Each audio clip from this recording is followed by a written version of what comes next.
So many interesting questions, the least of which is who's going to go one. I think we all agree it's going to be Caleb Williams. The question is, and part of this show, which was fascinating to me, burning questions that Chris has. And it bothers me when people ask questions and don't have answers. So we said, let's get Tom and actually answer some of these burning questions. Yeah. So the Bears for me at 9, when you've got the 1 and the 9, and I was thinking about when I did drafts, what about trading one of those picks and loading up, getting something to help you, maybe even trading the number 1 pick?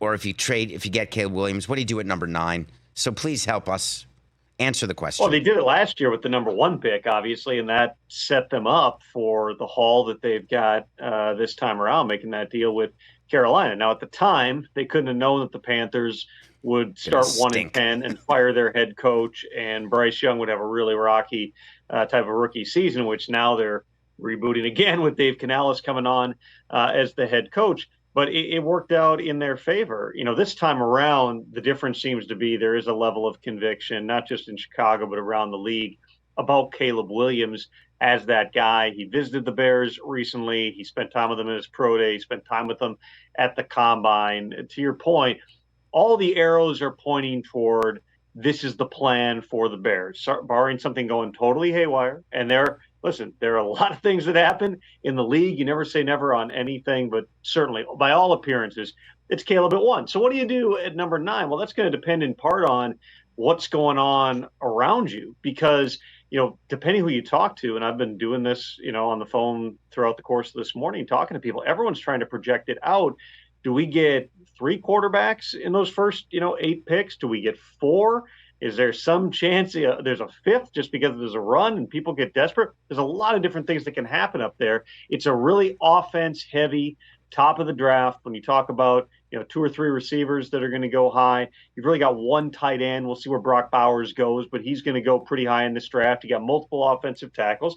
And then you got the quarterbacks. If you're getting a quarterback at number 1, you're in a pretty good spot where you're sitting there, if you're Ryan Poles, going, hey, all these other quarterbacks, let's go. Get them all off the board.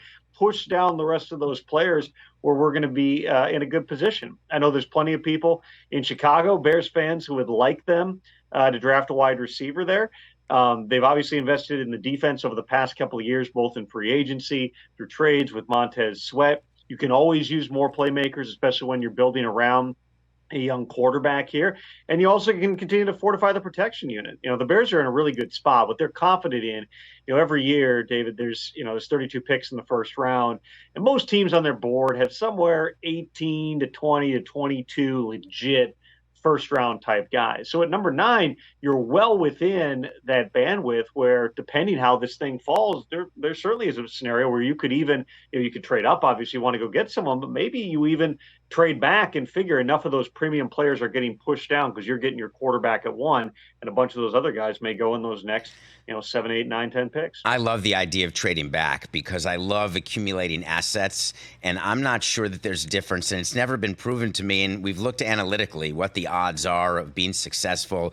You saw what happened. You mentioned Bryce Young. Let's not forget the intrigue of who would go 1, who would not. How did the season go?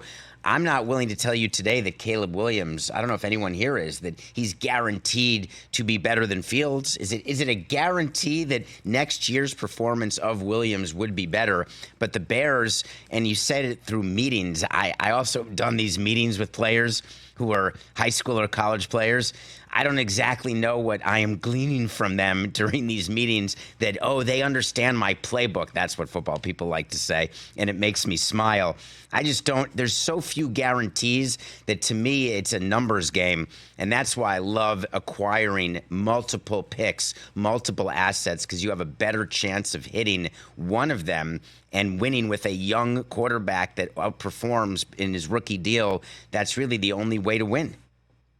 The thing I've always found fascinating, David, about baseball is you're drafting 17, 18-year-old kids. I remember when I was still dabbling a little bit covering baseball, and the Twins took Byron Buxton with a first-round pick. The dude shows up, the next day they bring out, all their draft picks to come take BP with the big league team.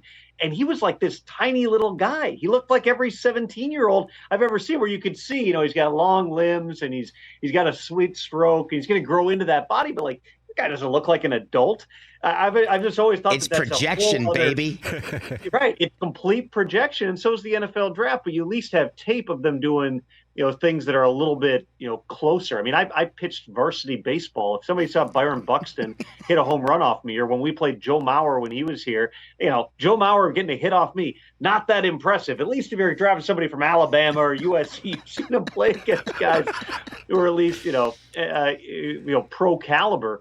But you're right. I mean, I think that's kind of the mentality for a lot of teams. You just don't want to trade down so far that you're missing out on those premier types of talents here. And I think that, some of the other teams that are up there at the top are in the same boat right now where, okay, if Caleb indeed goes number one, and to go back to your original question, I don't think there's any guarantees in the NFL. I think the Bears had 3 years of tape on Justin Fields to make the determination about what they thought he was. The rest of the league had 3 years of tape to make a determination on what they thought he was.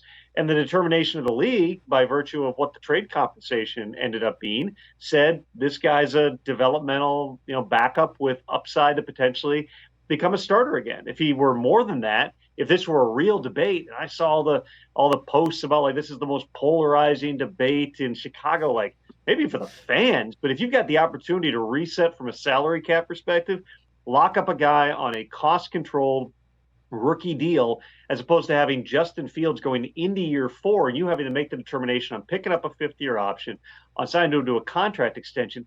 There's really not much debate, even though we still got to see, how quickly does Caleb Williams come along in the NFL. If you're Washington, all the mock if you're drafts. Washington, New England, you're making the same determinations about the other quarterbacks too and trying to figure out, does this make sense? Because if you put your name on a quarterback, it's really hard to walk that back later.